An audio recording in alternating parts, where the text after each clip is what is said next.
আজিৰ সাধু কাছ আৰু ৰাজহাঁহ শুনিবা দেই। এখন বিলত এটা কাছ আছিল। সেই বিলখনত সদায় এযোৰ ৰাজহাঁহ চৰিছিল।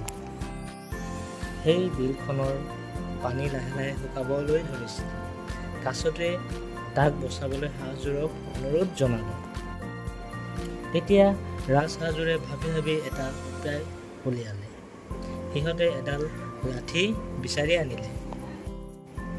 তেতিয়া লাঠিডালৰ দুই মূৰত ৰাজহাঁহ দুটাই ঠোঁটেৰে কামুৰি ধৰিলে আৰু কাছক লাঠিডালৰ মাজত কামুৰিবলৈ ক'লে।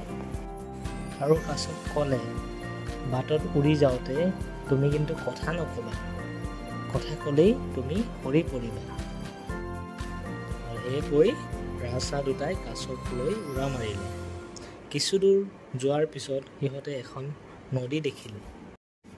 কাছটোৱে ভাবিলে, এই নদীখনতেই মোক থাকিবলৈ দিলে ভাল হ'ব। আৰু কাছটোৱে ভবা কথাটো ক'বলৈ লওঁতেই তললৈ সৰি পৰিল। অৱশ্যে সৰি পৰিল পানীত। সেইবাবে তাৰ জীৱনটো ৰক্ষা পৰিল, একো হোৱা নাই। তো বিলত পৰি কাছটো ফূৰ্তিৰে সাঁতুৰিবলৈ ধৰিলে আৰু ৰাজহাঁহযোৰ উৰি গুচি গ'ল।